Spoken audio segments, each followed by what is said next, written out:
Assassin's Promise by Thomas Woodward. Chapter 62.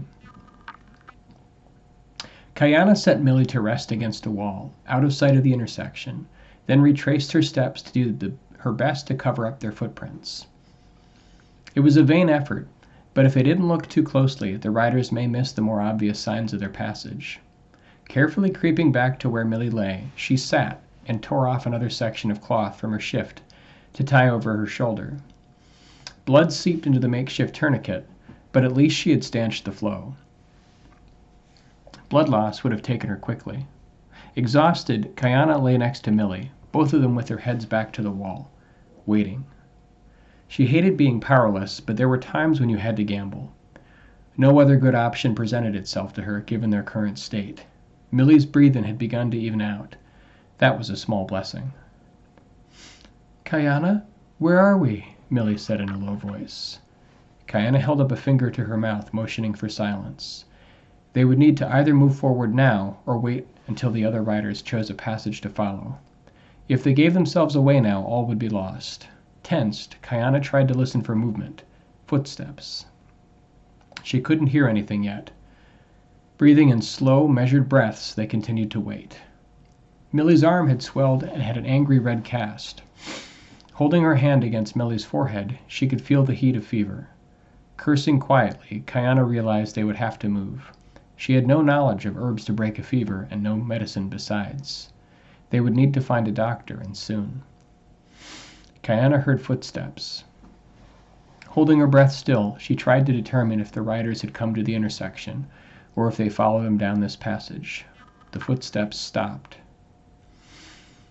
Kayana waited for 10 heartbeats. Still, she could hear no further sounds coming from behind them. Taking a chance, Kayana silently pulled Millie to her feet and motioned for her to follow. Millie struggled to gain her feet. She looked weary and dazed. They began to creep forward, hoping the passage would take them through the end of the canyon. Millie slipped and fell. Kayana felt her heart in her throat at the sound she made. Pausing a moment longer, they began again, fumbling through the passage.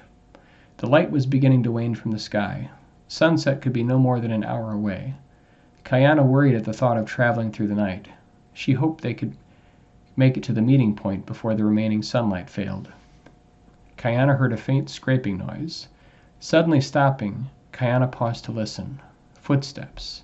They were soft but unmistakable. She was already feeling weak from the sword wound. She couldn't see them yet as she turned in a wide arc, but the sound she had heard was definite. With no weapons, no food, and no water, they had no options. Hunting briefly along the ground for a weapon, anything, Kayana found no more than roots and pebbles. She considered briefly. She was ready to beg, but that would only prolong the inevitable. Millie was in no shape to travel on her own. Grabbing a handful of sand in each hand, she positioned herself and Millie beside a sharp turn in the path. The footsteps paused, then continued, slow and sure. She could not make out the scrape of metal. Perhaps her pursuers had no more than leather armor. The footsteps stopped again, almost as if their pursuer had knelt to inspect their tracks. The silence was maddening. Kayana looked over to Millie. She had slipped into unconsciousness, lying against the rock wall. Kayana bared her teeth in fury. Wrapping her arms around the child, she did her best to smooth back the young woman's brow. A figure appeared around the bend, a puzzled expression on their face. Kayana did not breathe. The rider had not seen them yet. Clenching her fists, Kayana prepared her last hope, gritty sand hot against her palms. A woman did this? Turning his head, the rider regarded Kayana, who clutched Millie to her protectively. Kayana waited. If he took a single step, she would try to blind him with the sand and hope to disarm him. The man held up his hands. "Do not misunderstand my meaning. I sought to follow the one who killed Stringham, and maybe get a piece of vengeance. But not a woman. I would never harm you. There is honor in what we do. But not today. There was no honor in this. My own wife would never look on me again if she knew. Please, I won't harm you." Placing his blade against the earth, the rider held his hands up. Kayana let out a strangled sob. She had been through too much. The stress of it was weighting her down, crushing her. Kayana stood there without speaking, just looking without seeing. Slowly, tentatively, she reached out with her arm towards the rider. She needed to know if what she saw was real and not some trick. The man made no move towards his weapon, lying on the ground. He just stood there, palms up. Kayana searched his face, looking for some clue to tell if she could trust him or not.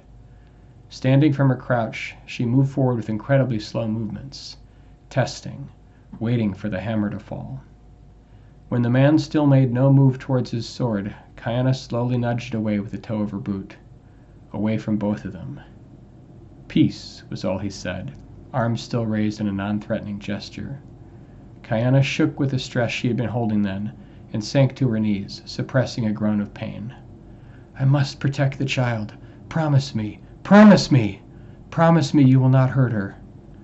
Kayana focused single-mindedly on the man, waiting on his response. "My name is Kellen, and I promise I will not hurt either one of you. There has been enough killing today already. You were just protecting what is yours. No one can fault you for that." "Some would see it differently. Not all men say as you do now." Kayana brushed a grimy hand over her dirty face. Blood, dirt, and sand were caked heavily into her hair and covered her face. A thin line broke the dirt and blood where tears of pain and grief had fallen naked on her cheeks. Backing away slightly, Kayana returned to Millie's small form, lying unconscious among the rocks near their feet. I was supposed to help her." Kayana's voice was ragged and broke when she looked over to Millie. "She mustn't die. Please, help me. Help her." Kayana tried to lift Millie and failed, her wounded arm giving out under the weight. Stifling another gasp of pain, Kayana looked back towards Kellen, a mixture of fear and battered hope warring on her face.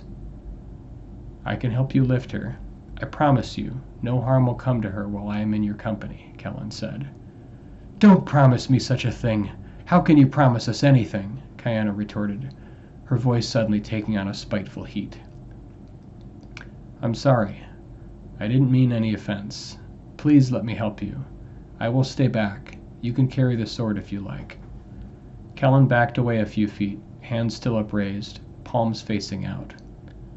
Kayana struggled for a moment with her good arm, but was unable to carry the unconscious young woman. After a moment, she slowly turned to Kellen. "I am choosing to trust you. We need your help. Know that if you turn on me, I will do everything in my power to end your life. I will carry the sword." Kayana nodded then. "And thank you for being a good man." She broke out in tears as Kellen came forward slowly and bent to pick Millie up onto his shoulders.